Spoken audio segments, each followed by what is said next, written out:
Hello everyone, and welcome to episode 82 of Podcast vs. Enemies, a Destiny Massive Breakdowns show.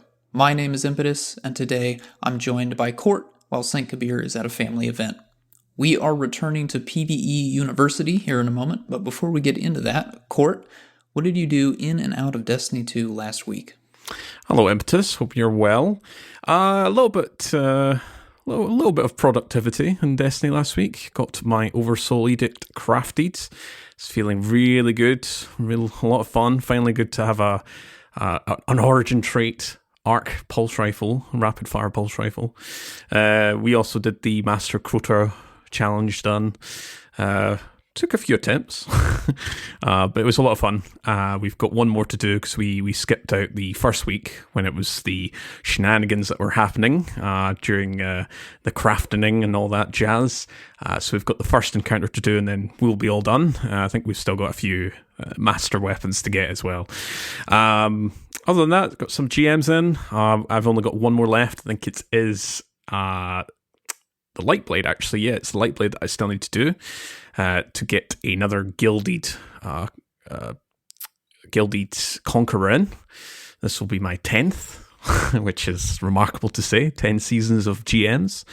And yeah, just been kind of doing a little bit of behind the scenes stuff for my infographics, writing up some things. I know some folks have been interested in that kind of stuff, so I'll get those posted at some point in the near future.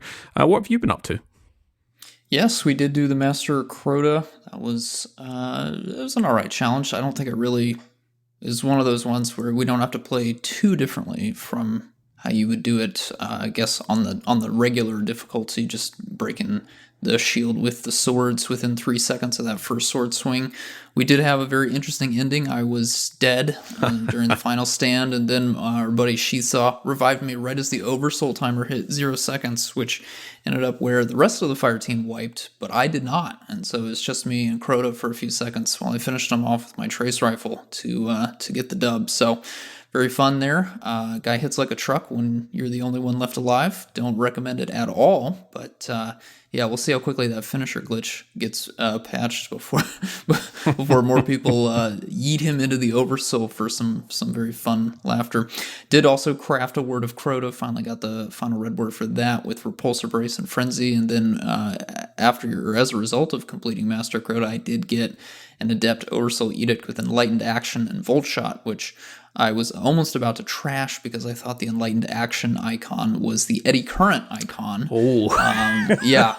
And I saw the E when I hovered over the icon and was like, gosh darn it, man, I don't want this at all. But nope, double-checked it real quick right before going into delete. And it's like, hey, wait a minute, I like Enlightened Action. That's actually a good perk to have. So I do finally have a new Adept weapon from a raid that I can start working on enhanced perks. This is the first time I've ever gotten a role that I want to keep, so that'll be nice. I get to finally kind of check that system out a little bit more here, but yeah. And then the last thing I've done is upload raid builds, 3 different Warlock raid builds to the D&B Discord forum, our raid build forum here. So those are a build for Lunafaction boots, Cenotaph Mask, and then Boots of the Assembler plus Lumina. So feel free to go check those out. I'm working on the rest of the builds as well. Of course, I know I need to get my Stasis and Arc ones up, and then I might do a regular Sunbracer Solar build, get that uploaded at some point. But yeah, I'm aware of all that stuff, so getting those uploaded. We'll have to ask Saint what he was up to this week when he returns next week, so he'll fill us in on 2 weeks here. But let's get into some thank yous and hellos, shall we, Court?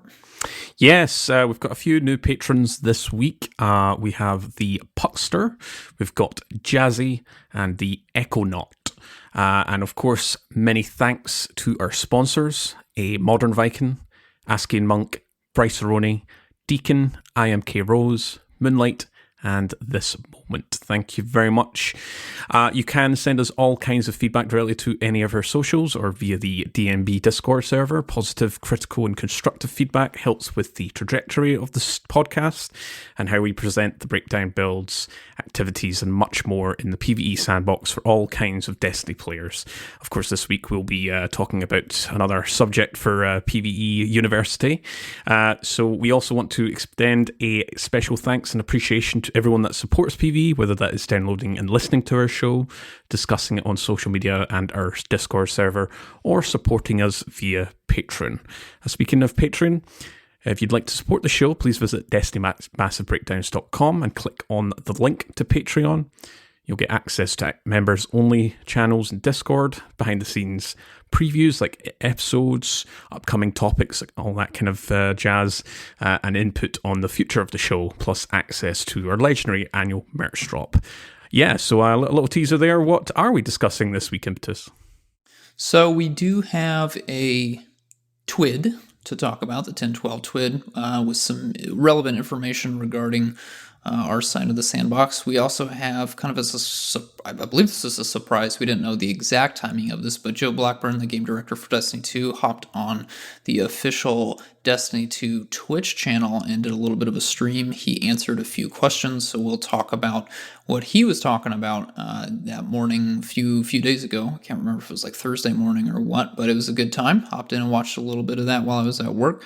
And then the main topic for today is survivability. Obviously, we get a lot of questions about how to do optimal damage, what are the strongest builds in PvE, and we are going to get to the damage episode, but before we can get to good damage, how to output good damage, we got to first talk about how you can stay alive to be able to deal damage. So this is all about survivability today. How to stay alive, what you can do to yourself to make yourself tougher through all sorts of different things, weapons, armor, abilities, mods, you name it.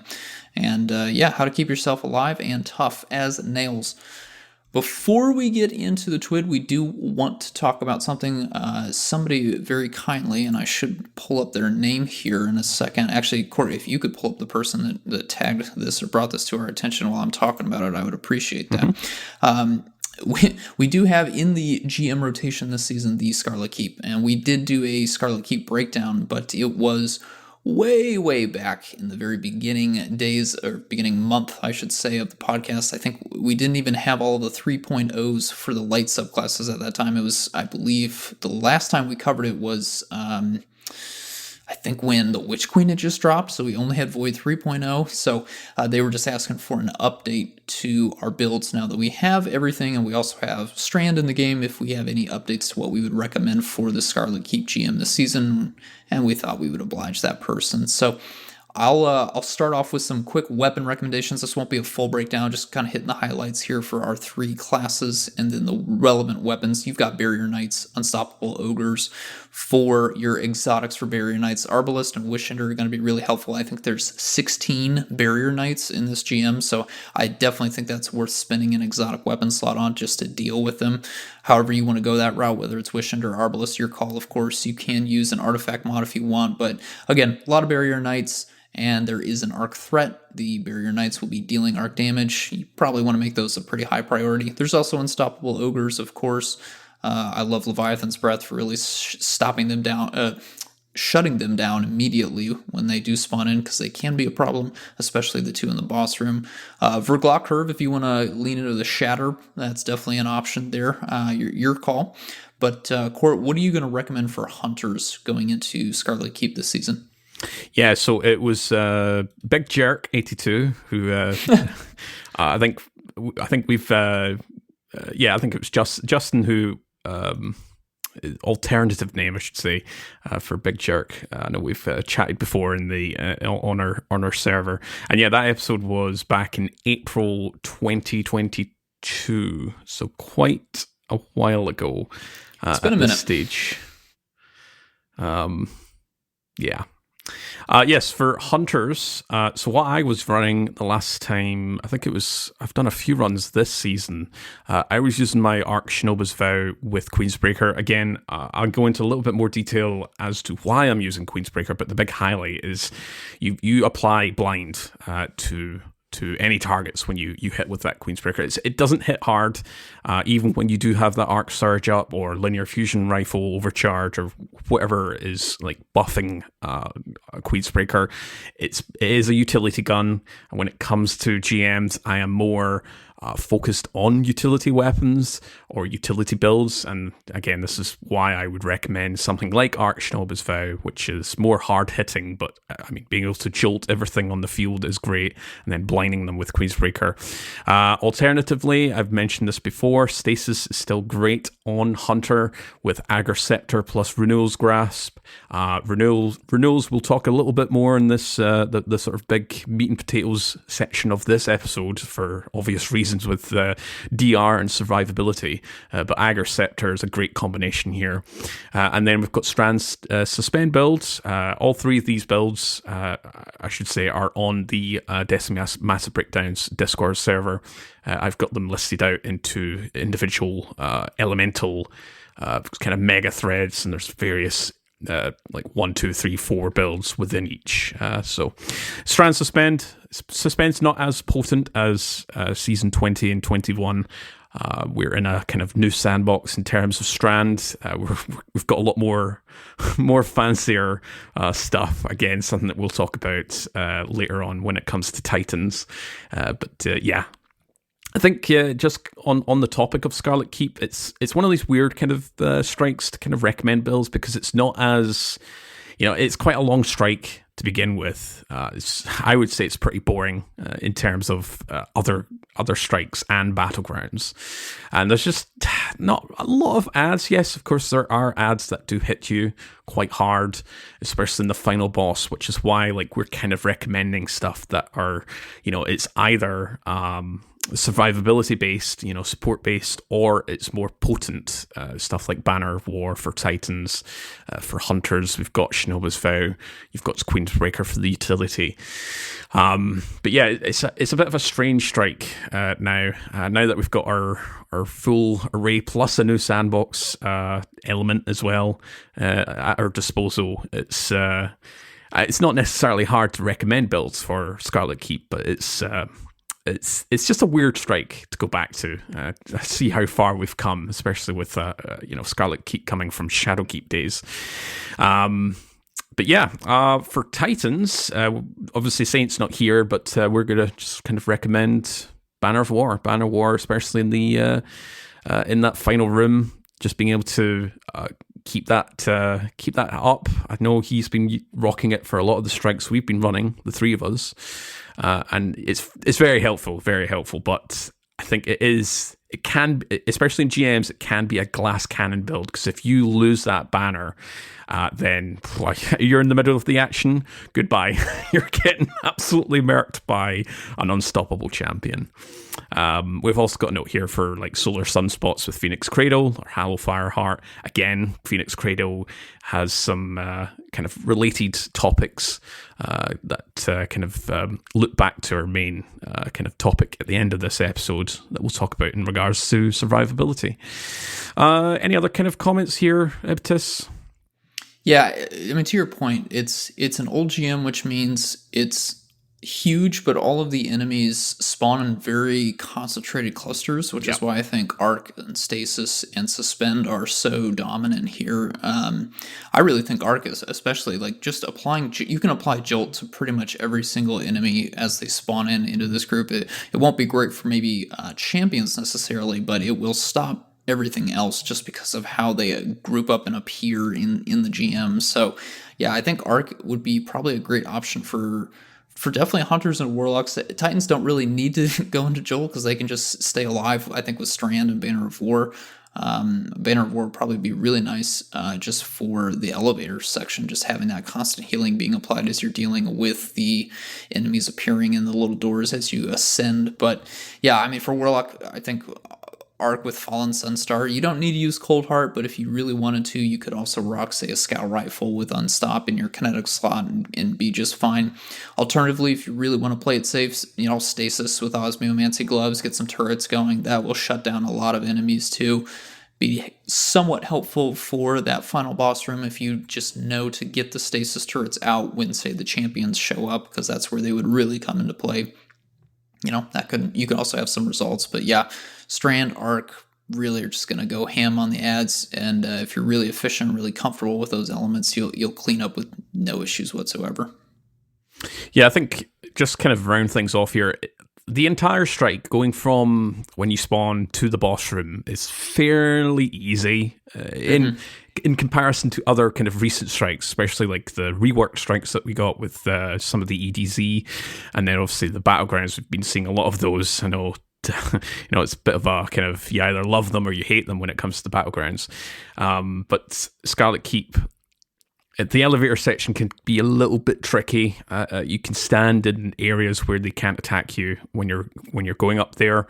Watch some videos to kind of see where to stand. Otherwise, just merc down those acolytes that are standing up on their podium shooting down.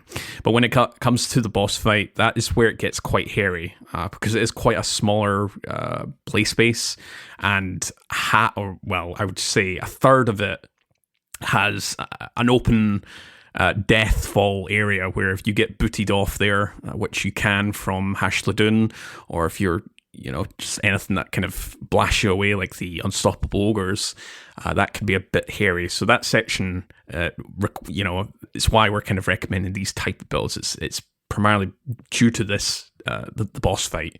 The boss itself, Hashladoon, she's actually fine to deal with. It's just quite low health in terms of the actual cycle, the damage cycle, but it's the ads, it's the unstoppable. It can get very overwhelming, which is where your stasis turrets, your kind of slow, and your blinding, your jolting comes into play here.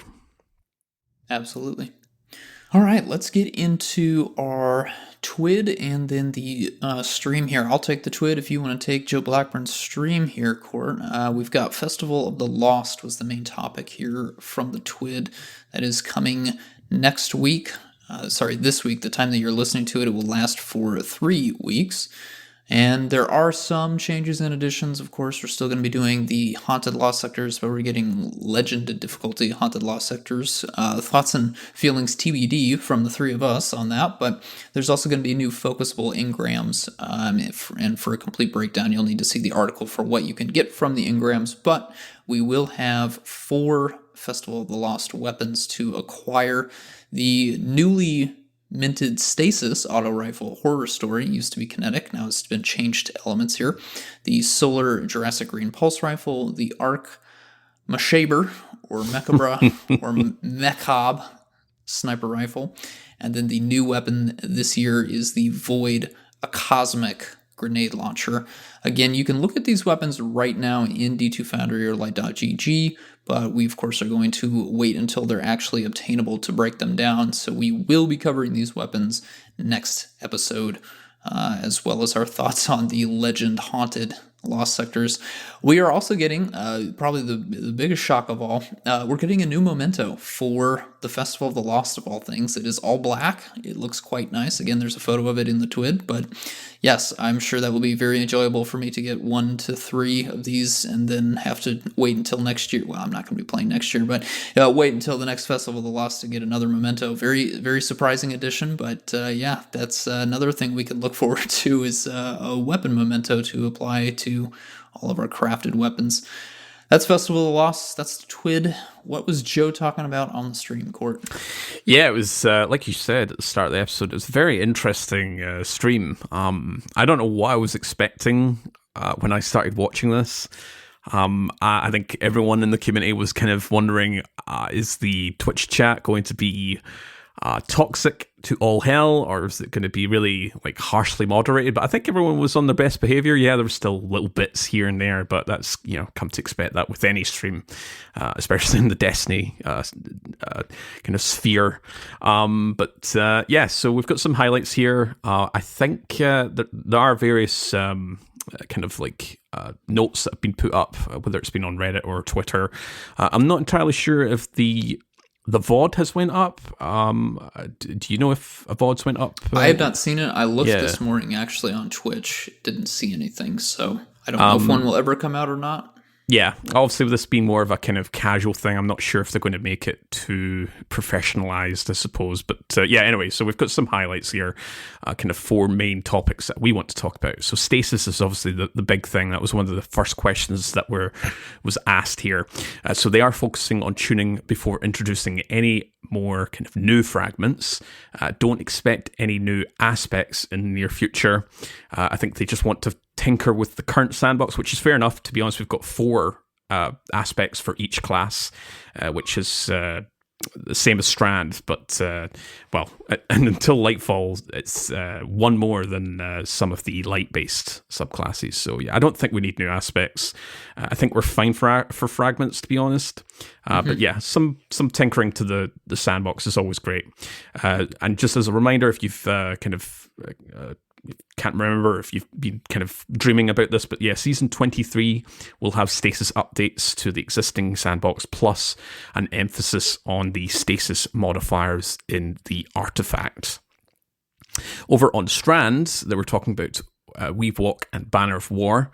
They are aware of the feedback regarding Weavewalk only having 1 fragment. They don't want it to be too oppressive though, so that's probably why it's only got 1. We'll give some kind of commentary about Weavewalk later on in the episode. Banner of War, another thing that we'll talk about later on, it illustrates the, quote, Titan fantasy. I think we can all agree to that. That is it's one of the coolest aspects that they've added. It almost feels like a super, all rolled into one aspect. They said Joe did say he thinks it's in a good spot compared to Bonk Titan, your Hammer Bonk and other support tech. But if they feel it gets too, it starts to dominate the entire sandbox, then they will balance it. But at the moment, you can all kind of rest easy for a season or so. That it's fine at the moment. Over on the buff UI update, we've kind of talked about this before. We learned about this way back when we had Chris on with one of our dev episodes. They're still working on this. It's got a tentative release date of final shape. That's what they're saying at the moment anyway. They're not announcing anything at the moment. What we did learn is that the armor buffs and encounter buffs will be on different sides of the screen. Hallelujah. We will be able to see what debuffs we have and what we don't. It will be disorienting for the first time, especially new players. We're well established with only having, 4 buffs on the screen. So players will need a bit of time to adjust. And to round things off here before we kind of give our kind of quick thoughts here, some miscellaneous. We learned that devs can play as any retail account on their internal development builds, including content creators. Very interesting to hear that. Also, they can't just, steal one of our accounts and play in the live version. They're just talking internally. But it's very interesting just to, Joe mentioned Datto just taking his account and just playing as his account, what builds he's got on, or what exotics and things that I've got that he's got in his vault. Very interesting. I kind of wish... I would love to see like a kind of a fun stream where it's taking someone's builds that they've made from a content creator and just having a laugh with it. Anyway, the last point here that we wanted to talk about was the likely to see more of these streams, including from other devs. They are quite open to that idea. And yeah, I absolutely support that. Whether it's from Joe, whether it's from the weapons team, the armor team, like any team that wants to do this, absolutely go for it. Obviously, not just our podcast, but there's other community podcasts. We're very welcome to have developers on and talking about the game itself. But I'm very thrilled at this. What they're doing with these kind of streams, if this is sort of setting the groundwork for a more kind of focused on the kind of the ground level, with developers kind of engaging with the content and just speaking to us. And at the end of the day, like Joe did, he mentioned at the start of the stream, like this isn't going to be a place where they're going to talk about some major reveals. Like we've got some little tidbits here. We've got some nice kind of morsels of information, like the buff UI, talking about stasis, talking about strands, some other kind of details that we haven't kind of listed here. But I'm very thrilled at the idea of these type of streams. I certainly want to see more of it. Yeah, I was reminded of we just got these little videos that came out regarding the new supers and the new aspects that are coming in the final shape. And some of that footage that they were drawing on was a PvP match between the developers, and you can actually hear the developers talking as they were playing with the abilities, kind of explaining the effects that were going on screen and stuff. And I bring that up just to say it does kind of, I welcome this change of having developer gameplay being used both for advertisements, but then also kind of maybe to get a perspective of what the Bungie devs think about using abilities in different sandboxes, PVE and PvP. It was really cool to kind of hear them talk about the stuff that we can look forward to with the final shape, and then have Joe come in and play with the stuff that we currently have access to as he does various activities. So I definitely want to see more of this, and I hope this is indeed a turn for kind of a new change, or hopefully some new procedures when it comes to communication, dev interaction with the community. I think it went pretty well so far. Yeah, great stream. Definitely want to see more of it. If this is foundational level, this is great. Doesn't have to be Joe all the time. Any developer that wants to get on. And yeah, to be honest, the community overall behaved well. I know there's been some memes that have came out of that stream. It's related to a specific Overload champion. But that's the Destiny community for you. It's great to kind of see that. I know Joe did kind of reply to that later on, just saying, yes, I finally did it. Here's a build that does work with Overload champions. So yeah, great time. Want to see more. Absolutely. All right. Let's crack on with the big kind of topic of this episode. It is our Basics 101, and this week we're talking about survivability. So we're going to be talking about damage resistance, we're going to talk about health and healing, and we've got some kind of examples from all three subclasses, just kind of give a more kind of curated focus on their individual modifiers and what they excel at. So if you're interested in all that, then listen for the next... the rest of the episode. So, DR, damage resistance. I'll start us off here. So the big outline here. So DR is short for damage resistance. We'll probably hear that all of this episode. It's much faster to say DR. Reduces the amount of damage you receive from combatants. PvE and the PvP sandboxes are split, with the former receiving far more potent effects compared to the latter, for obvious reasons. And of course, we'll be covering PvE only for the rest of this episode, because PvP DR will vary wildly. So DR comes from a plethora of modifiers like armor mods, subclass modifiers, being in your super, exotics, perks, and much more. DR originates from two main sources. So we've got Guardian damage reduction, so that's modifiers that you apply to you or allied Guardians to increase your resistance to incoming combatant damage. And this makes up pretty much the bulk of the DR sources. The lesser kind of main source is the lowered combatant damage. So that's when you apply a modifier to a combatant to decrease their outgoing damage. When it comes to stacking damage resistances from across the sandbox, they all stack multiplicatively, like stacking damage modifiers. DR percentage will always be a percentage between 0, which you can read as no DR, like you have no defense, you're just doing your typical main health and shield, and then 100%, which is essentially immunity. I don't want to say immunity because you can't technically get to 100% with the way damage reduction stacking works. And I've got a little example here. So we've got 40%, we've got 10%, and we've got 25% DR sources. So when you convert that into decimal, that is 0.6, 0.9, and 0.75 respectively. You multiply them all together, and you get 0.405, which is also known as 59.5% DR. I do have a tab on my spreadsheet. It's a little bit of a legacy tab at this point, but I've kept... so I used to list all of the DR sources in the game, but that was pre-Lightfall. I have not updated it. Yeah, we've got a lot more since then. Oh my god. Yeah, we've got a lot more since then. But I haven't updated. I don't have any plans to update because a lot of these DR sources come from data compendium that you can read up if you want over on Destiny Spreadsheets Linktree. But I have kept the, kind of the basic outline of how do you stack them? How does this all work? Like, how does 40% convert into 0.6? And it's all listed in there if you want to have a look. If you're more like me, a visual learner, then I've got a nice kind of breakdown of how all of that works. And the example DR sources that I used is the exact same that you'll see on that spreadsheet as well. So that's the outline of DR.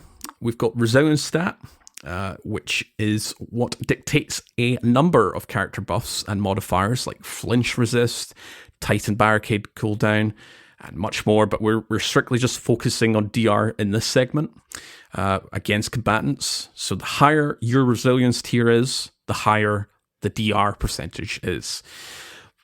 Starting at tier 0, you get no DR percentage. Tier 5, you've got 14%. At tier 8, you've got 24%. You've got 30% at tier 10.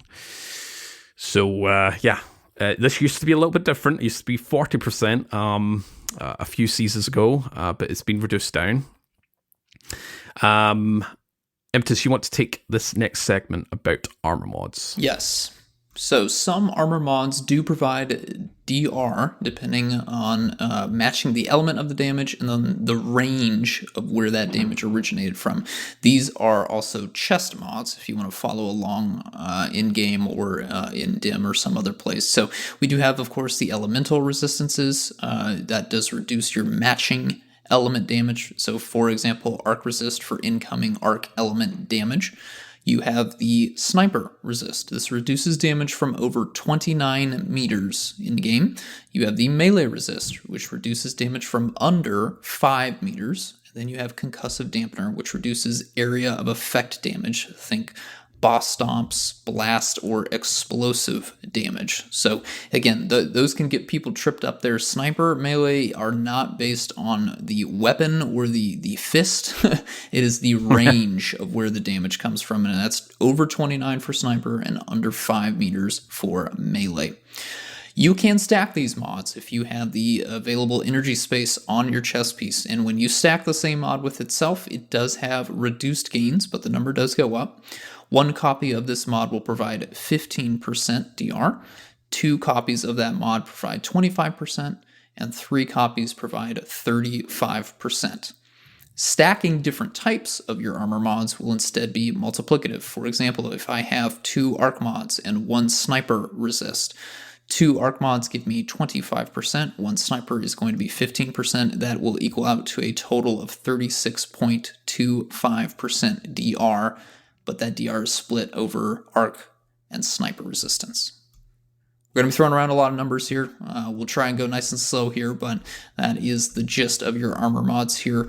I'll jump into our sandbox and miscellaneous. So there are, of course, hundreds of sources of damage resist, which are all listed within the data compendium. We are not going to go through all of those. That would make for a very long, very boring episode. So we're going to try and highlight some of the more recent, well-known, or favorite sources of DR.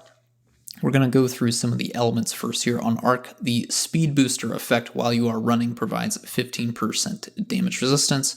The arc fragment, spark of resistance, when you are surrounded by 3+ enemies provides 25% DR.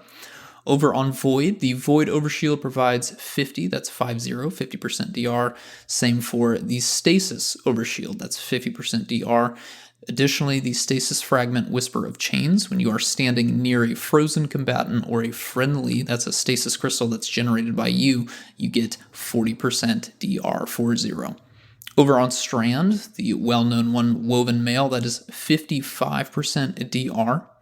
And then if we move over to exotics, the Manticore, that is the Void Exotic SMG from Season of the Seraph. When you get a kill while you are airborne, you get 50% DR. Heir Apparent, when the Arc Shield is fully spun up, provides 75% damage resistance. And then the Risk Runner SMG, upon receiving arc damage, you get 50% damage resistance to arc damage in particular. Moving on to some perks and weapons. These are going to be origin traits that we just want to bring to your attention. One of our favorite origin traits, the Land Tank origin trait from the Season of the Risen seasonal weapons. Getting a kill will grant plus 10 resilience and plus 5% DR per stack for 5 seconds. That does go all the way up to 3 stacks for 30 resilience. That's 3 tiers of resilience and 15% DR. And getting kills with those weapons does refresh the duration of that origin trait. The Psycho Hack origin trait from the Throne World weapons, sustained fire on targets causes their outgoing damage to be reduced. So this is that second source of DR that we were talking about, the less common one. That outgoing damage is reduced by 10% for 5 seconds. Onto weapons, we do have glaives and swords. They have a guarding or a shield functionality that does provide resistance. The glaive shield provides a whopping 97.5% DR, and the sword guard resist at 0 sword energy is 82.5%, and at 100 is, or no, sorry, that's the stat, I apologize. The sword guard stat at 0 is 82.5%, and then at 100, 95% damage resistance. A lot of different sources, but again, these are kinds of the things that we want to be aware about when we're thinking about putting together an in-game build, what we're going to use, what we want to activate over the course of a given activity, right? One of the big things we can do a GM breakdown, looking at the different types of resistances, the different types of damage applicators, so we can make sure that we are the strongest we can be. Another reason why we recommend tier 10 resilience so much, that just universal 30% damage reduction is huge. That makes a difference. It is a lifesaver. It is so important to make sure that you can stay alive so that you can complete the activity, be the guardian that we're supposed to be, right? Become legend and all that. So, of course, certain elements are going to provide bigger benefits than the others, right? Void Overshield is huge. Absolutely insane. Strand woven mail, incredible. Very powerful effect there. And just because something does provide resistance does not automatically make it incredible. I don't think any of us really care that the Manticore does give us 50% DR after an airborne kill, because that is a trade-off that is just a little too steep in in-game PVE, but I'm happy to be proven wrong. If somebody wants to send in a sweet montage of Manticore kills in various GMs, I'll happily take the L there, but that is not a playstyle that I'm going to recommend to any average Destiny player. All right, Court, you got anything else to add for damage reduction, or are we good to move on to healing and health regeneration? No, I mean, to be honest, DR is just such an easy thing to apply to your Guardian. There's just so many sources, there's so many things that can lead to giving you DR. You know, the big thing that I'm thinking right now is one of the newer trace rifles with the Navigator from Ghost of the Deep dungeon. That is your kind of support-based strand trace rifle. It gives woven mail to yourself and your allies when you're shooting at them, and it also obviously reduces enemy outgoing damage as well. Sever being one of the sort of newer verbs of this sandbox. But yeah, use them. Absolutely get those DRs stacking. The more DR you stack, the less value you get out of them, but not in a negative way. It's just the way the stacking 0.xx modifiers works. It gets harder the closer you get to 100% or 99.9 infinite. But use them at your disposal. Get your armor stacked up, and yeah. As Impetus said, this is how we kind of, when we approach master raids or grandmaster strikes, nightfalls, this is kind of the main topic that we kind of look at first, then base our builds around, because it's such an important stat. And you hear a lot of commentary with, this grandmaster strike is very difficult because there's a lot of ads, or there's a lot of firepower. And yeah, there can be some BS like void crossbows one-shotting, but we feel like that's probably not intended. That maybe needs to get looked at. But most of the time, you can survive through many, many shots, providing you are stacking up your damage resistances. Absolutely. All right, so now we're going to get on to healing and health regeneration. You're in the fight, you're taking damage. How do you get yourself back up to a point where you can re-engage with the enemy? There are two methods of applying healing. Of course, if you aren't aware, your health does regenerate by its own, on its own, by itself, when you take yourself out of the fight. I'll get into what that entails exactly in just a bit, but there are also external or applied sources of healing, and those are broken into two main methods. You have your healing over time or health regeneration. For an example, think the Warlock's Healing Rift. And then you have sources of instant health or instantaneous health. Think the Solar 3.0 verb Cure. Those two methods proc from abilities, armor mods, weapon perks, exotic armor perks, you name it. And again, there's a lot of different sources here. We're not going to cover every single one of them, but we'll try and break down a good source of them so you can get an idea. Both of them, of course, are useful. In certain situations, they're absolutely essential, right? Day one raids, Grandmaster Nightfalls, you want to have both. One's not necessarily better than the other, but being aware of which stuff falls into which category is pretty great. So before we get into healing, let's talk about your health bar. Guardian's Health, you've got 70 health points in Destiny 2. That's your base health without shields. The shield that you do have on top of that does have a health bar, health points as well, with varying values, and that is dependent upon your tier of resilience. So in case you haven't picked it up, in the 82 episodes that we've been doing this podcast, resilience is pretty sweet, and you want to spec into that. Starting at tier 7, your shield will have 124 health points. That will go up in tier 10 to 130. It increases by increments of 2. Starting at tier 7, the lower tiers, it will go up by an increment of 1. So definitely spec into at a minimum tier 7 resilience, but really we do want to push you towards tier 10. I think there are some arguments, of course, when it comes to the recovery stat, and then hunters with the mobility stat being a part of that top 3 cluster when it comes to armor stat focusing. We talked about that a little bit. It's a trade-off for sure. There's no one right answer, but just providing the information here, resilience does affect a lot. It's your DR and then also the strength of your shield. Moving on to the recovery stat. Recovery is divided into 2 portions here. You have your regeneration delay. That's the amount of time between taking damage and then the start of health regeneration. And this is our passive health regeneration that we're talking about. We're not talking about external applicators. So regeneration delay and then regeneration rate. That is the amount of health you regenerate per second. The regeneration delay is inversely proportional to your recovery stat, and the timer is reset every time you receive more than 1.35 tick of damage. Shield regeneration, if you were not aware of this, always begins 2.25 seconds after your health regeneration. The regeneration rate is increasingly higher as the recovery stat increases in tier, and the health and shield regeneration begin at 29% per second. And then they max out at 50% at tier 10. So that's your regeneration rate. That is the highest it can be, is 50% per second at tier 10. Because health and shield regeneration are not on identical timers, you can have situations where both of those are regenerating simultaneously. So let's just break it down this a little bit. And again, throwing some stats numbers at you here, but your base health regeneration delay, if it's at tier 7 recovery, that will occur at 2.45 seconds after taking damage. At tier 10 recovery, your delay is going to be 1.75 seconds after taking damage. Health regeneration time, and this is based on your regeneration rate. At tier 7 recovery, 2.65 seconds. At tier 10, it is going to be 2 seconds. That's as long the time it takes for your health to fully regenerate. So 2 seconds at tier 10 recovery. Your shield regeneration time is also based on the regeneration rate.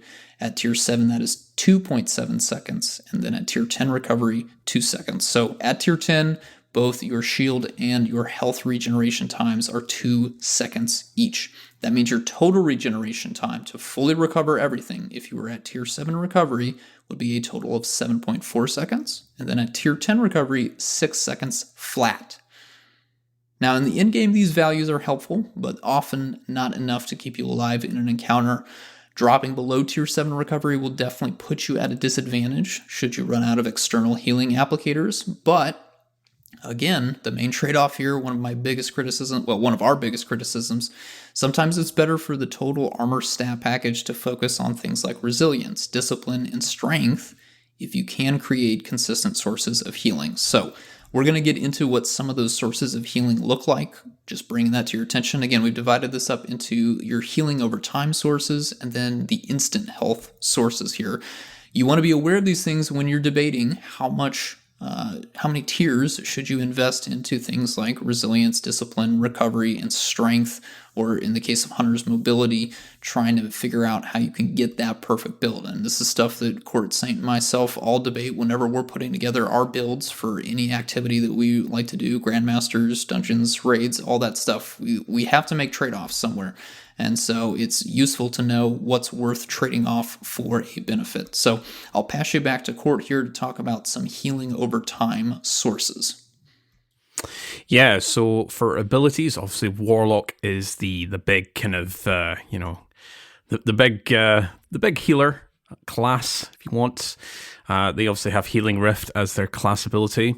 And then over on the Solar Sandbox, we have Restoration, which is one of your solar verbs or keywords.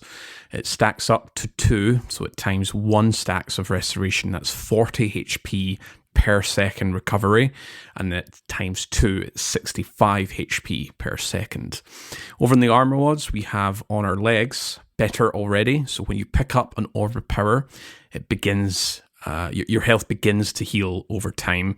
We don't have the exact values at the moment, but it's kind of comparable to probably Restoration times 1.5. It's kind of between 40 and 65.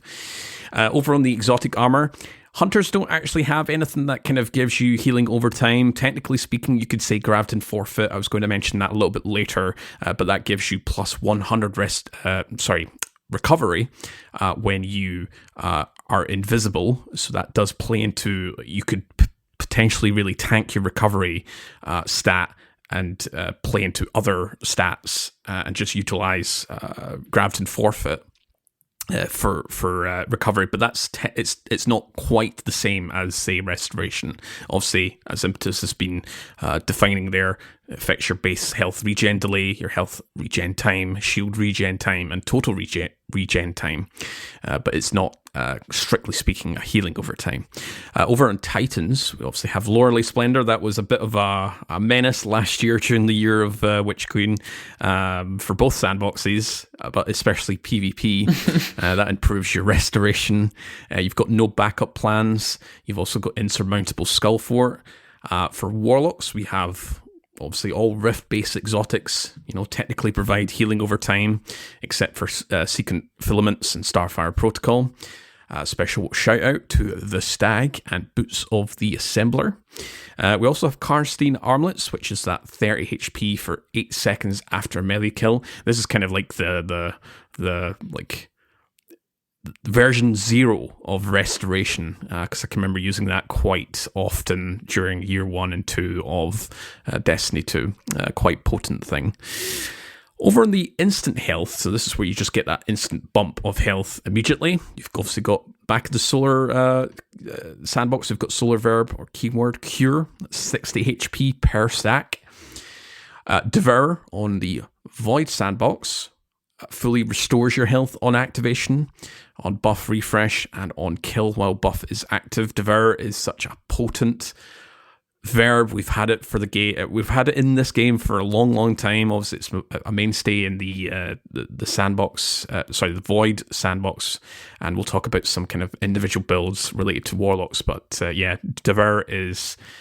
I wouldn't say it's often slept on. People are aware how potent Devour is, but I think folks do kind of forget that it gives you that instant health on activation. If you can get that kill, boom, back to full health. You don't necessarily need to really concern yourself on recovery if you're sustaining that. On the armor mod, again, on legs, you've got recuperation. Weapon perks, brand new one very recently, Heal Clip, which gives you that ×1 cure, that's 60 HP. Obviously that synergizes with a lot of the Solar Sandbox, so think of Ember of Benevolence, obviously applies there. We've got Unrelenting, which gives you that 100 HP on trigger. So if you're defeating powerful combatants. You'll get that pretty much all the time. Thinking Le Monarch's got Unrelenting as one of its perks. So if you're using that really if you're using that, it's already quite a powerful bow in the first place in the PvE sandbox. But if you can really sustain that 100 HP kind of bump all the time. And of course, another really solid perk. We've got the origin trait Soul Drinker, which, for Bairns, it's already powerful enough. Gets but when you unrelenting. pair that with exactly. If you want to have heal the build, Soul Drinker for Bairns, Unrelenting, get that from Vow the Disciple, and yeah, that's between 20 and 80 HP on reload based on hits. So it's not kills, it's just hits. So if you've got some really beefy targets, send out a Forbearance shot. It doesn't need to kill anything, unless you want to get that Unrelenting proc, but you'll get 80 HP very easily. So very powerful origin trait. Surprised it's not seen a bit of a knockback, but anyway, I digress. So exotic armor Hunters. Big one here. Another very potent exotic for many reasons, which I'll talk about very shortly. Assassin's Cowl. That's 100 to 200 HP, depending on the combatant type. We've got Wormhusk Crown, which is 67 HP on class ability usage. We've also got Liar's Handshake, which has some amount of HP. We're not entirely sure how much, but that's after you cross counter hit an enemy. That's your kind of backhand stab with that exotic. Titans have Mask of the Quiet One, which is still embedded in Year 1 sandbox. Weapon kills brings your base health to full. That's 70 HP. So it's nothing to do with your shields. Just when you're a very low health, you get that weapon kill. It bumps it back up to your full health, regardless of what your shield is. I think this is the only thing that does actually differentiate between base health and shield health, because until now we've been saying health and talking about both your base health and shield health. But I think Mask of the Quiet One, and as far as my research for getting ready for this show, I think this is the only one where there's actually a meaningful distinction to what it targets on your health bar. If I'm wrong, feel free to correct me, but I couldn't find anything else that either targets just your shield or your base health besides Mask of the Quiet One. No, I think that's right, because when you're at critical health and you get that weapon kill, it's such a small bump because it's not affecting your shield HP, which is why people are like, why is this not getting some sort of rework? But we know Rodney. We had him on with Chris a few episodes ago back in season 20. They are very aware of Mask of the Quiet One. That is one of the candidates to get a rework in the future. We don't know when. Could be next season. It could be during the year of Final Shape. We're not entirely sure what their plans are. But that was one that was specifically highlighted as getting a rework.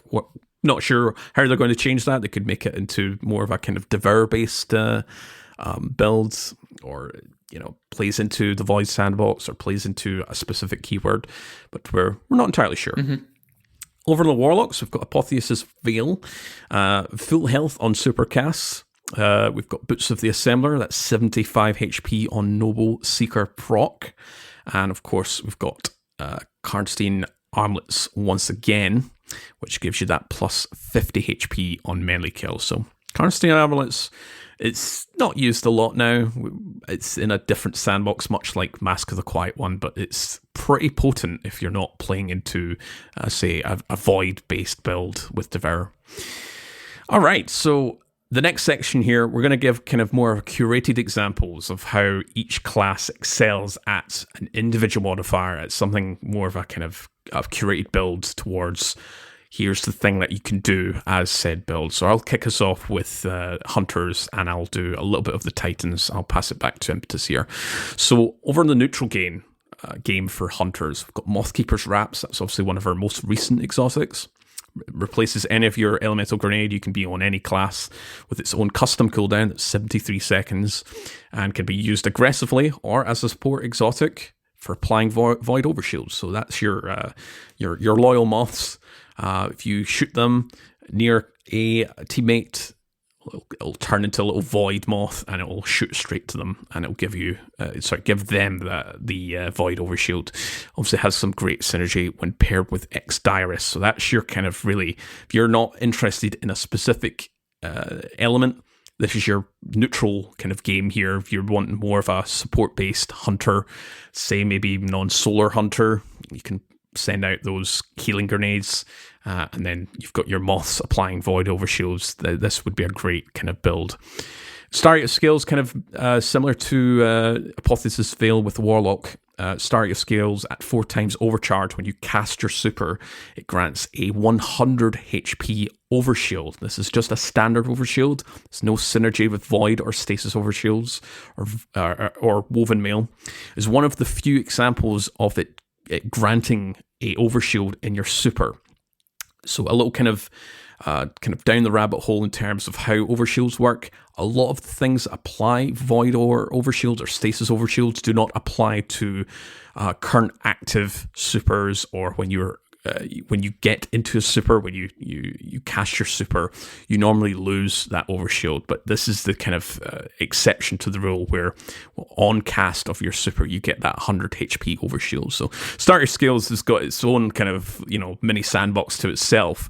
But having 100 HP overshield on cast for 16 seconds is great if you're really kind of playing into more of a, Arc Strider, kind of Silk Strike kind of based roaming super build. Over in the Arc sandbox, we've got one big one. It's Combination Blow that gives you that health bump. So when paired with Liar's Handshake, this glass cannon build can absolutely tear through huge mobs of ads, especially when you combine that with the application of Jolt en masse. I haven't wrote any notes specifically to do with Solar Hunter. Obviously, Solar is the class for healing. It's the class for cure and restoration.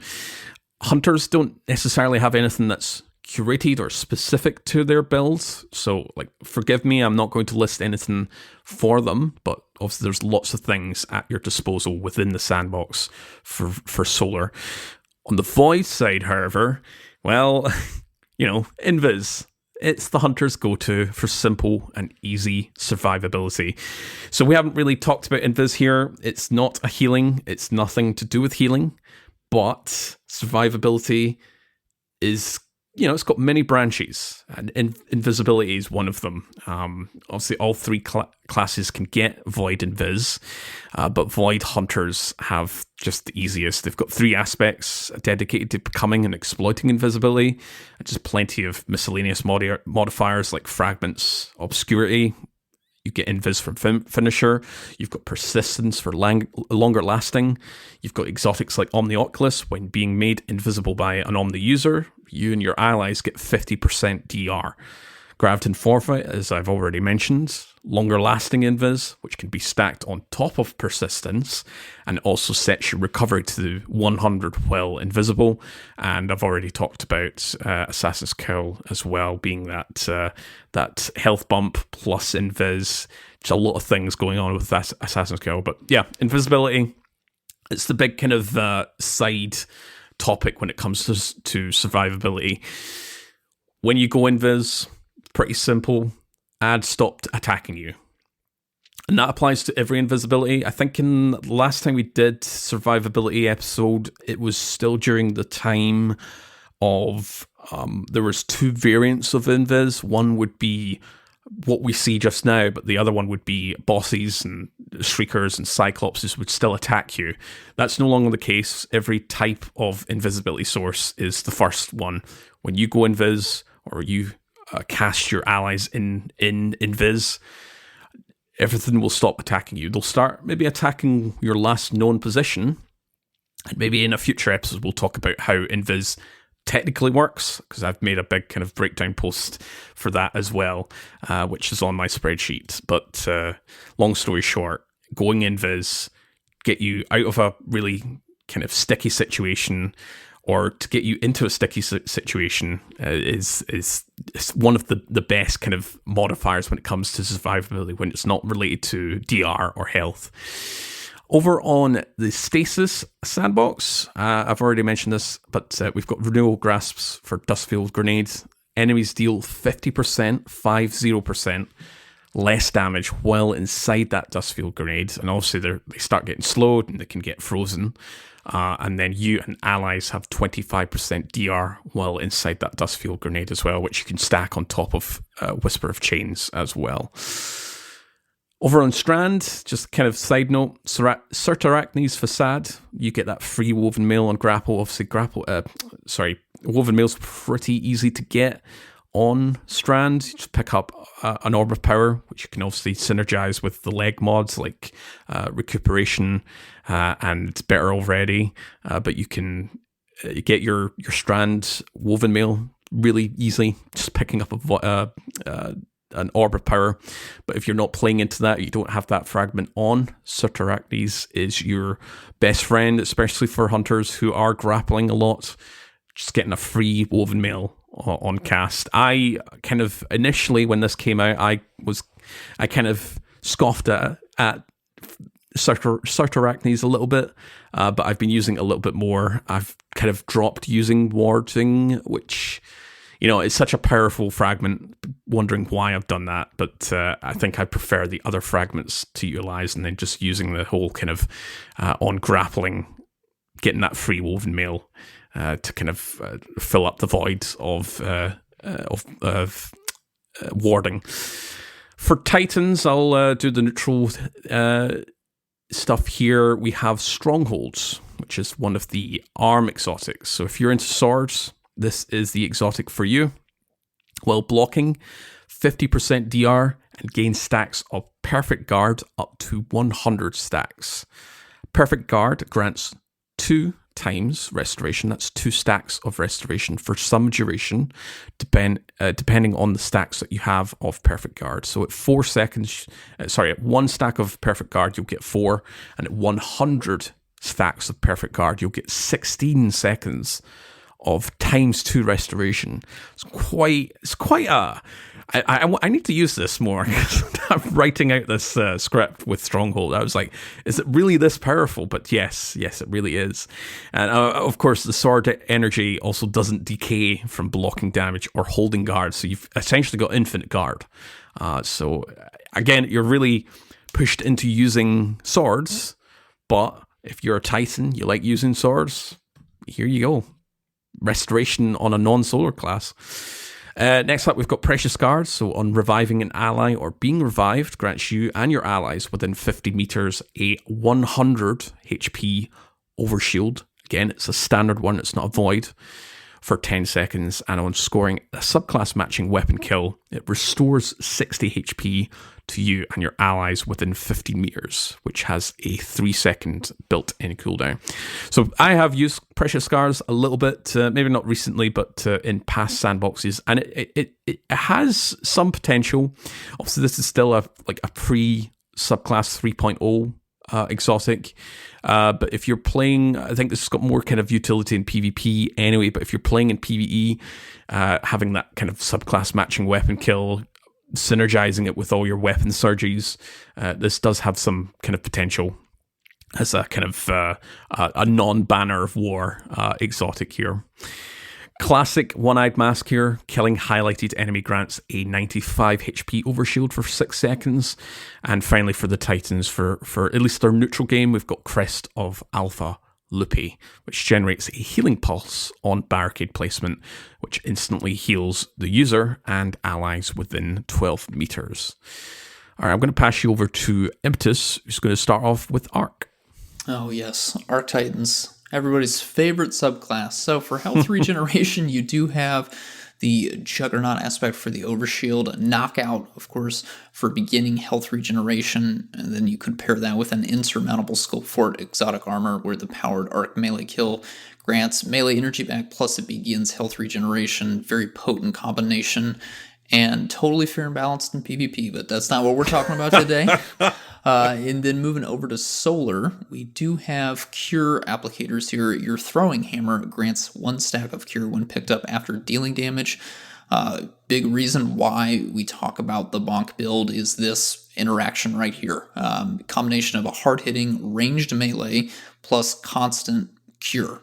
60 HP, just dealing melee damage, not even getting a melee kill. Dealing melee damage allows you to get 60 HP after you pick up the hammer, which is why the playstyle involves Titans running up to one enemy, a group of enemies, standing right in the midst of them, and then just throwing their melee right at the ground. It bounces back into your hand. You keep doing it, and boom, you get cure. Restoration, it doesn't even stop there. Restoration from the Soul Invictus. If you stand in or pass through a sunspot, grants 1 restoration. Incredible Lorelei Splendor. That exotic armor ties into the sunspot, creating it at your feet when you are at critical health or casting your barricade. Sunspots, speaking of that, of course, very, very powerful. It gives you that effect of restoration and ability regeneration. You can then kind of supercharge that by running the Phoenix Cradle exotic armor, where your Soul Invictus lasts twice as long, goes from 5 seconds to 10 seconds, and it now also affects your allies. So when they stand or pass through a sunspot, they also get that restoration, which is huge for running around, staying alive. I believe Saint ran Phoenix Cradle when he was doing his Day 1 King's Fall. I want to say that's the armor. He was on Solar Titan. I remember him saying that. I just can't remember if he was running... I think it was Phoenix Cradle was his armor of choice in War Priest. He would just go around creating sunspots and then have the rest of the fire team run through that for a little bit of health. And then also, of course, sunspots deal damage to any enemies that get nearby, which is great for, in the case of King's Fall, you got thralls running towards you.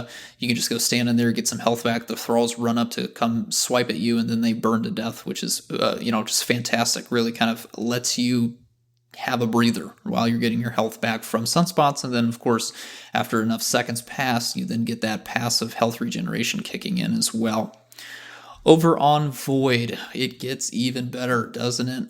Easiest class to activate and sustain Void Overshields for Titans and their allies. You've got the No Backup Plans exotic armor. You can begin health regeneration and then grants a Void Overshield. It works a little bit similar to Unrelenting, that weapon perk. Sentinel Shield, Word of Dawn, big mainstay for support builds, the OG support class. You could even pair Ursa Furiosa with Sentinel Shield to get your super back fast when you're guarding with that shield and taking damage, which is what made it so potent in a lot of Day 1 raids. Like with the Void Hunter, the Void Titan has 3 aspects that do play into Void Overshield or other support-based modifiers. For example, Controlled Demolition, despite the fact that it's mostly known for being about Void Explosions, does also grant a 90 HP bump to you and allies within 40 meters from volatile explosions. It's incredibly powerful. Great subclass for being a support character and they're just being a moving tank, really. On Stasis for Titans, really you've just got the 1 exotic armor Icefall Mantle. You get that Glacial Guard, which is 62.5% DR. Nothing to sneeze at. Again, Behemoth Titan needs some love. I think I would probably hold off on recommending this until we see what those stasis changes are going to look like for next season.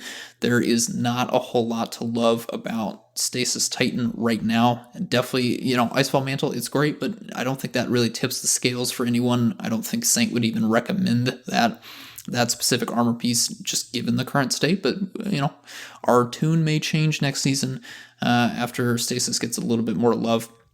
And then, of course, last but certainly not least, you've got Strand Titan. I mean, my goodness, I think Saint might run out of oxygen before he gets done talking about how great this thing is. Easiest class to activate and sustain Woven Mail for, again, themselves and also your allies.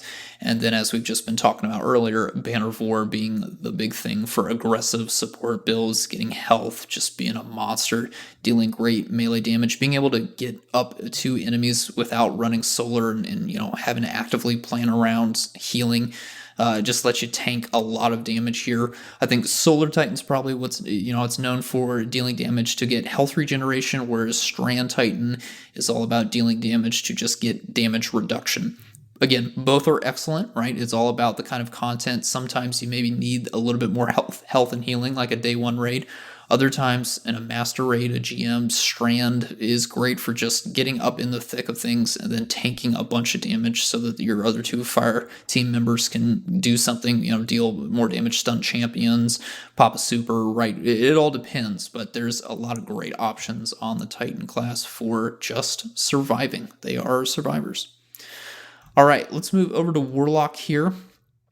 On the neutral exotic side, again, we do have a lot of different rift-based exotics that can provide either utility or damage options, while you're also using a healing rift, with the exceptions of Seeking Filaments and Starfire Protocol, because those are all about empowered rift specifically, so you won't be getting any health back from the class ability.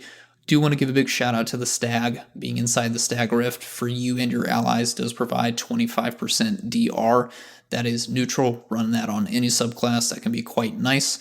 I've certainly died to a few Stasis Warlocks running the Stag and the freezing aspect upon Class Rift in PvP. I love those players. That creativity is so cool, and I want them to stay as far away from me as possible. On the arc side of things, Warlocks, we don't really have a lot of DR options, or, native to Warlock DR options or health regeneration.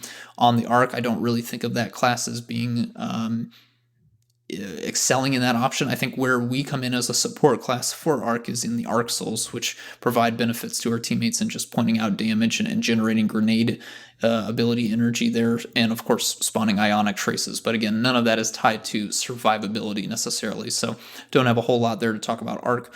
Solar, of course, I mean, I'm not going to try and spend too much time here talking about what we have to bring to the table, but a lot of what we have to offer as a support class is concentrated in the Solar element. Let's just get into it right now. Well of Radiance, right? The big support super immediately heals 100 HP per second. When you cast it, it does provide immunity to stasis effects. You also grant, of course, the increased damage. Not trying to talk about that right now, but that is, of course, when we're thinking about group and solo options here, what's the best thing Warlocks have? It's that super. It is incredibly powerful. It's one of the fastest charging supers. Just all around one of the strongest things. We do not have a lot of enemies in the game, a lot of encounters in the game that can really effectively counter Well of Radiance, right? Sure, you could place it someplace where the sword does get destroyed pretty easily, but the sword itself, which is what the super kind of revolves around, has 800 health points. So if you place it well, if you can take the sword kind of out of the line of fire and let you stand in the line of fire, you're going to be pretty much empowered for the duration of the super, the full duration of the super. But again, Bungie is starting to work around this a little bit. We've seen this in some of our more recent raid bosses, but Well of Radiance, of course, being the best option here. If we continue on to, we've got a special class ability outside of Healing Rift, the Phoenix Dive, that also provides healing as well. I think this is probably used a little bit more in PvP, but it's a dive that does apply 2 stacks of cure to you and your allies within 9 meters. You could absolutely use it in PvE if you wanted to. I don't know if that's really something that I'd rather have over a Healing Rift, which I can kind of put down behind cover and peek out. Dive is more of kind of that real instant applicator, let you keep moving kind of after using it, but still, it's 120, right? 2 stacks of cure is 120 HP to you and nearby allies, whereas Healing Rift can kind of be placed in one spot, and then you can have allies and you and yourself run through that real quick to kind of get a little bit of boost, or really run to stay in for a few seconds and then kind of run out. Again, I think it kind of depends. There's some sort of situations maybe where I want Phoenix Dive over Healing Rift, but I think by and large Healing Rift is still one of the better options there. If you have Heat Rises active and you do a Phoenix Dive, you actually apply Restoration ×2 for 3 seconds, which can be very nice for health regeneration as opposed to the instant health there. Moving on, Heat Rises, just mentioned it.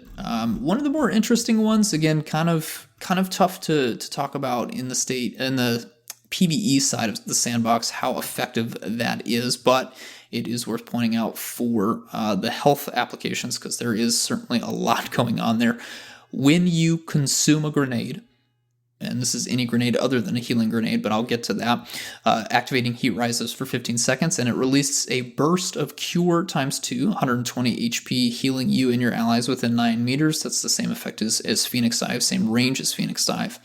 If your grenade that you consume is a healing grenade, you then get 3 stacks of Cure. That's 180 HP, which is insane. If you are also, because I have to keep stacking things, of course, this is how this works. If you're running the Touch of Flame aspect, that will enhance your healing grenade.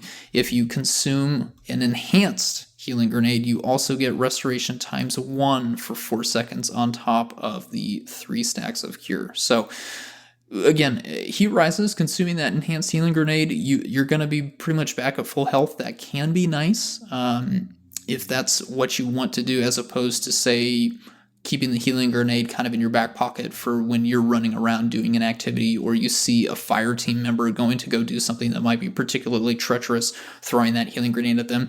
There's all these trade-offs here of how you want to play that. I typically don't use heat rises a whole lot, but it's nice to have in certain situations. I do also want to mention the interaction with heat rises and Icarus Dash. So if you have heat rises, that will grant an additional charge and then reduce both of the charges of Icarus Dash. You also do get cure times 1 if you're using Icarus, and then get weapon kills while you're airborne. Kind of hard to do, kind of hard to pull off, but again, 60 HP is nothing to sneeze at here.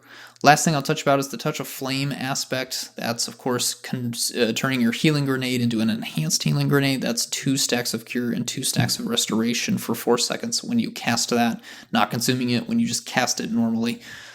A lot going on here, right? And of course, Solar Warlock is getting another aspect and another super. We don't quite have the details for that, but it seems like they're trying to go in a different direction from strictly health-based.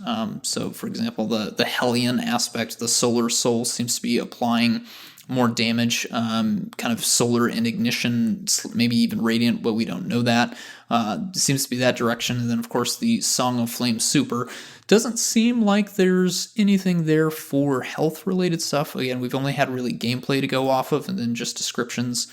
But yeah, Solar Warlock is definitely going to be strong going into the final shape. I think that's going to be everyone's number one recommendation, especially if you want to go in and do the new raid on day 1. It's just, there's so much there to offer for solo play, and then more importantly, in the context of a raid, group play as well.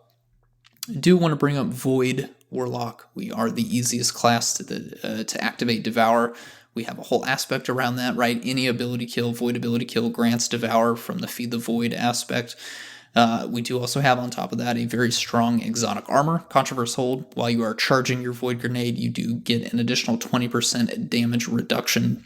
Very, very potent. And of course, when you activate Devour, when you refresh Devour, and then when you get a kill while Devour is up, you instantly go to full health. That's base health and shields. Probably the strongest verb in the entire sandbox that we have here. Very, very strong for solo play in particular. That's where I see a lot of Void Warlock. That's where I like to run Void Warlock, is when I'm doing high-level Lost Sectors or dungeons, solo dungeons. Over on Stasis, not a whole lot of specific interactions for Warlock. You could go the Bleak Watcher / Glacial Harvest aspect route and pair that with Whisper of Rime.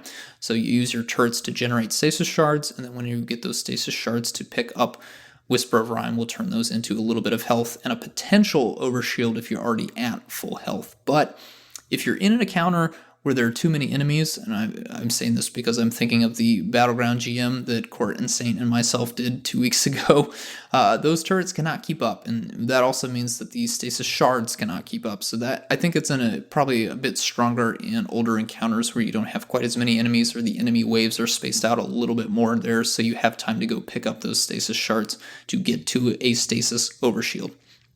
Final thing here, not a whole lot to talk about because it's in a very interesting spot. Strand Warlock, Weave Walk. 90% DR when you activate Weave Walk. However, there's not a whole lot you can do. It's pretty punishing. So you do not get to use your weapon. You don't get to use abilities. You cannot perform revives. You cannot pick up ammo or orbs of power. So you get to be one of the strongest, probably the strongest person in the entire battlefield outside of a boss with an immunity shield, right? Again, we don't have anything that applies 100% DR, but Weave Walk does get you to 90%. Is it worth it? I don't think so. Not at this time. For me, the inability to pick up ammo or orbs of power is kind of a big one. Again, I understand the weapon usage, the ability usage, or performing revives would make it pretty brutal to deal with in PvP. Ammo orbs of power, that one kind of makes me scratch my head a little bit. I really, really wish that that functionality could be present. I think it would make it an option for PvE specifically. But right now, Weave Walk is just kind of something to experience, but not actually run consistently across various encounters in PvE. But That's really all I have to say here. That's kind of the end of our script. Court, I wanted to ask you here. As we go through these classes, what builds do you really want to recommend to hunters for solo in-game PVE and then also group in-game PVE based on what we've just discussed when it comes to survivability? Just going off of the survivability, what really stands out is just having a lot of tools for a hunter to look at. For hunters, it definitely has, for solo gameplay, and it's one that I have recommended before when we've been talking about solo dungeons, has to be Assassin's Cowl. That is, I mean, I don't want to turn this episode into a kind of discussion topic into the potency of Assassin's Cowl, but real quick, I think it's a little bit too powerful for its own good. I think it could get knocked down a tiny bit, but again, I don't want to talk about Assassin's Cowl's potency at the moment, but yes, solo play, Assassin's Cowl is your best friend. You could go down the route of Liar's Handshake. I've used that because it also plays into cross counter plus combination blow.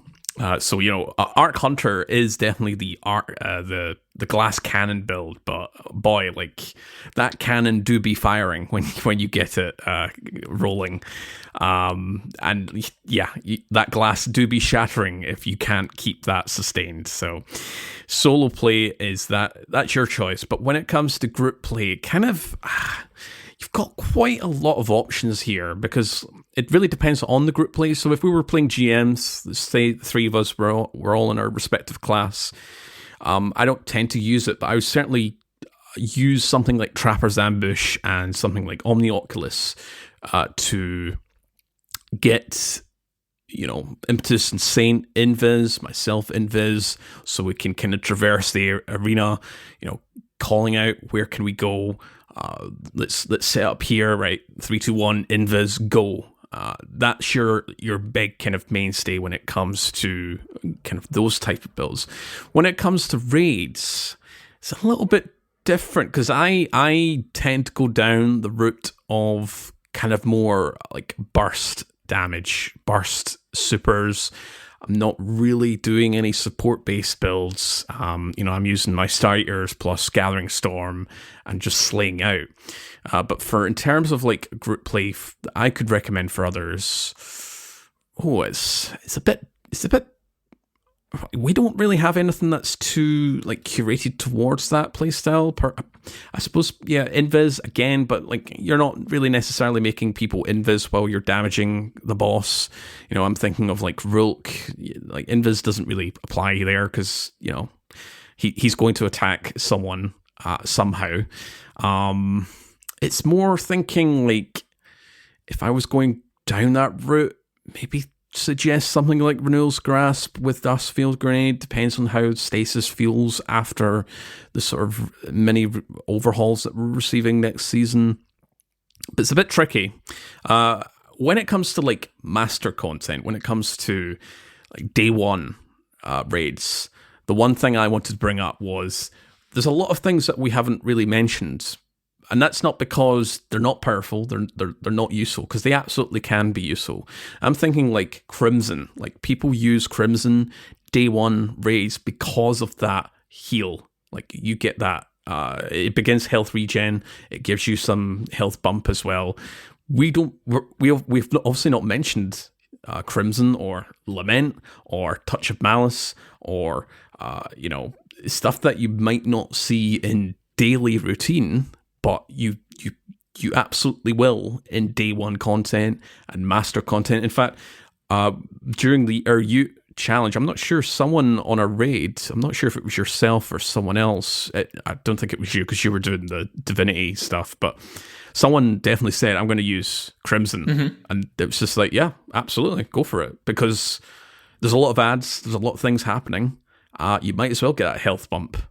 If you are struggling with that type of survivability, then something like Crimson does hit pretty hard. It obviously got the net gain of the buffs that Handcan has got this season as well. It's also an It's exotic primary. It's great for yeah. generating heavy ammo with the heavy ammo finder mod, super regeneration. A lot of different things that tie into this as well. But yeah, yep. Yeah, so Crimson, big kind of like go-to. Again, it's not something that we'd maybe recommend all the time. It absolutely can be used, but in your day one, or if you're doing master content, then that is your go-to. Crimson is your go-to. Depending what they do with Red Death, with the final shape, we know that's coming. It's a solar weapon rather than a kinetic. It's likely going to play into cure and restoration with just kind of, join the dots together with it being a solar weapon. And yeah, again, just to kind of put a big highlight is that we haven't mentioned all of the things here. So, I'm looking at a list here, like stunning recovery is one of the other origin traits. When you stun a champion, it heals, it gives you recav as well. Vanguard's Vindication, it's such a tiny, small bump, but it's there. Extrovert is one of the season 17 origin traits for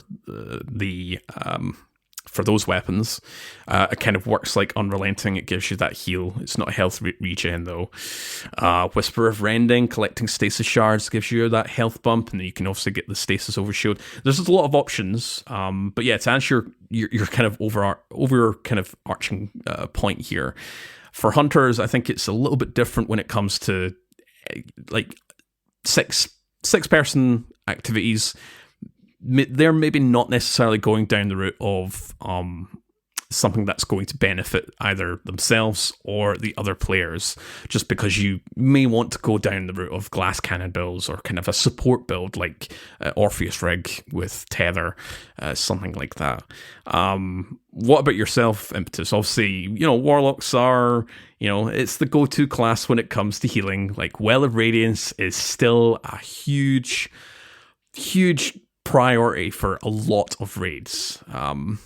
What's your vibes with the same question?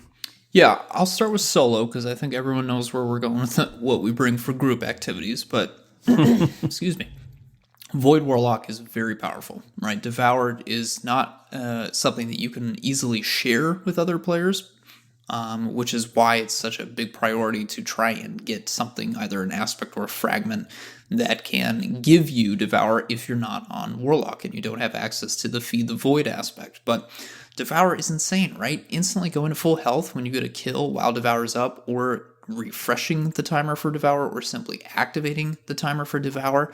This really is what makes Controverse Hold so dangerous, is you get that grenade recharge aspect of Devour going.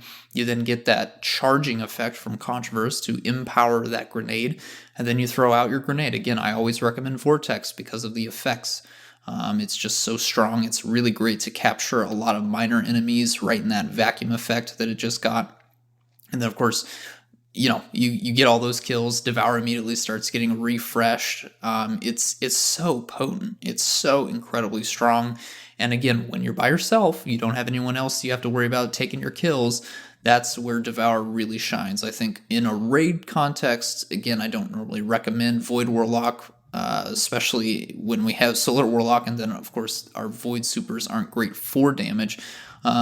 You can't keep Devour up all the time because you got 5 other players you got to contend getting kills with. But again, once you get down to, I say, dungeon size, or again, solo play, if you want to solo dungeons or you're doing high level lost sectors by yourself, Devour is the play. I mean, there's just nothing else that you can really care about. You can run damage grenades, you can run a damage melee.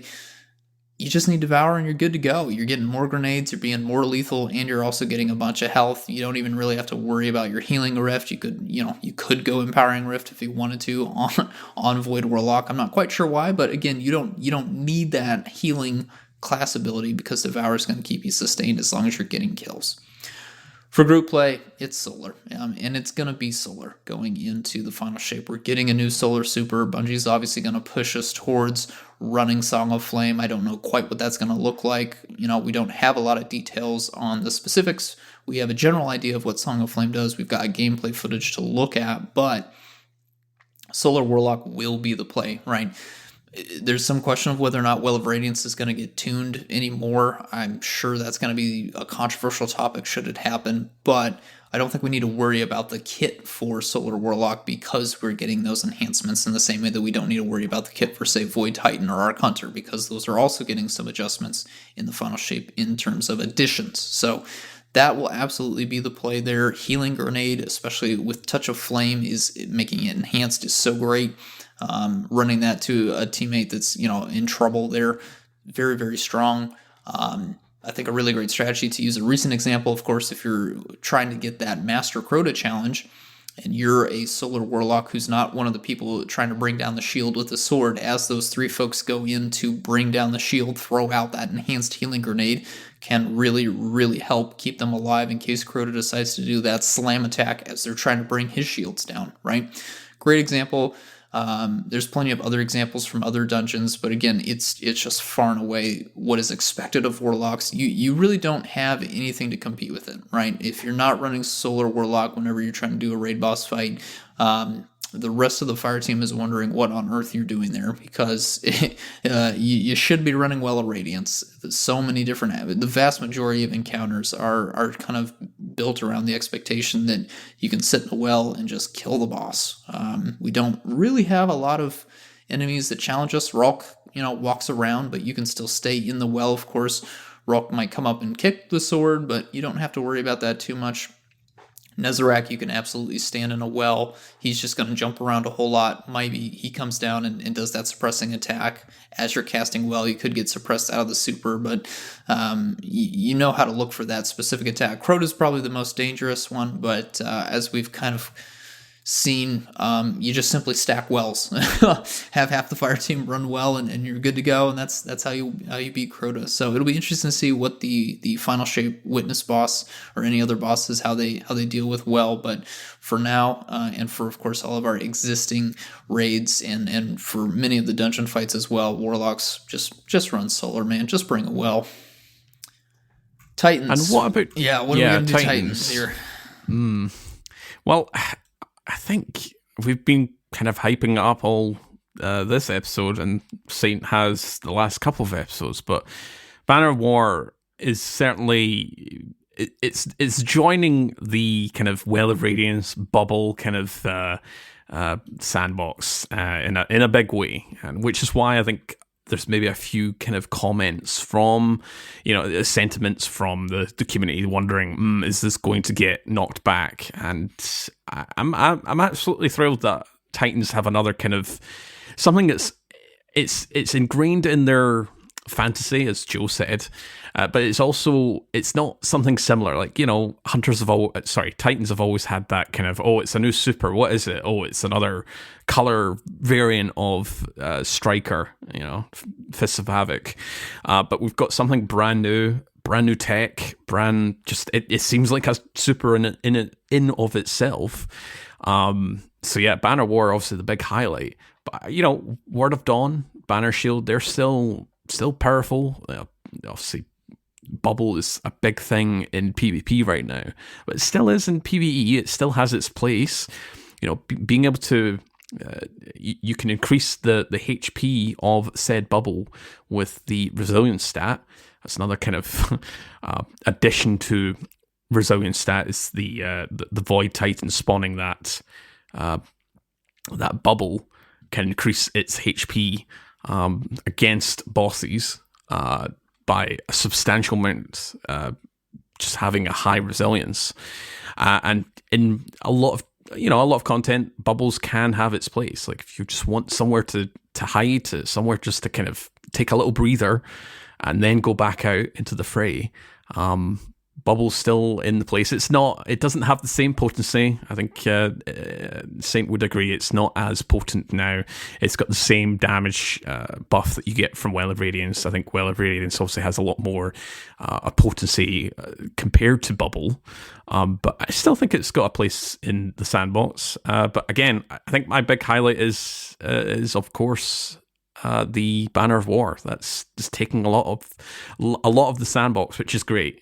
I'd love to see it. I love to see that little green banner behind a Titan. I'm just like, this is going to be a great activity. Just following that Titan around. Yeah, Titans. I think have a few ability or elements where their kit's great for solo and group stuff. Like Strand's great. Solar's obviously great now that we have Pyrogale gauntlets, right? They can do crazy damage with the big bonk. But then also, yeah, Void, as you just said, like easy applicator of Void over Shield. You got Bubble. You could do Banner Shield if you want to, protect your teammates and still kind of also get super energy back with Ursa Furiosa. And then you can also just do a bunch of damage with something like Controlled Demolition, applying Volatile easily. Like, I think there's a lot of different ways you could go with that. You don't really need to think about, okay, do I go support? Do I go strong damage? Do I go all utility? They've got a mix of all of that for several different elements, and that's a really good position for them to be in because it did not used to be that way pre 3.0. That's for sure. Yeah, that's a good point. I think Titans are kind of in that they've got a best of both worlds. They've got a lot of strong kind of do one type of damage and you do a lot of attack like Pyrogale's thinking of, and then you've got the opposite side of the coin where if you just want to play that support based super like Sentinel Shield or on Strand, you're just applying a bunch of woven mail for all your allies. They've got a lot of choices. I do kind of wish Saint was here just to kind of list off kind of the things that he's been kind of using for both solo play, for your kind of 3-person play and your 6-person. But yeah, like from our perspective as the hunter and the warlock, like we're kind of looking on and with envy, just thinking, yeah, they've got quite a lot of options here. They've got a lot of cool little tech. Which is fine. Like net hunters don't necessarily need to have a huge kind of thing that gives warlocks and titans a run for their money. That's not necessarily their kind of play style. I think Bungie have made it quite clear. Hunters are more kind of, we do our own thing, and we'll come to a raid fight with a gathering storm or a kind of a golden gun, and we'll do the damage, but we're not giving you guys void over shields or woven mails or devour. That's your job. Yeah, like I think Titans compared to a couple years ago, they've certainly went up a peg or two. They're doing really good, really good. Yeah, I agree.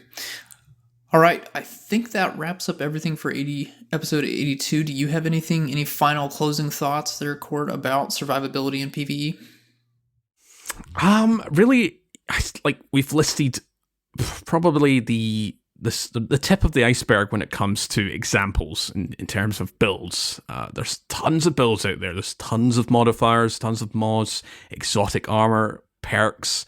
We haven't listed all of them for obvious reasons. We'd be here for an hour and a half, no doubt, still listing out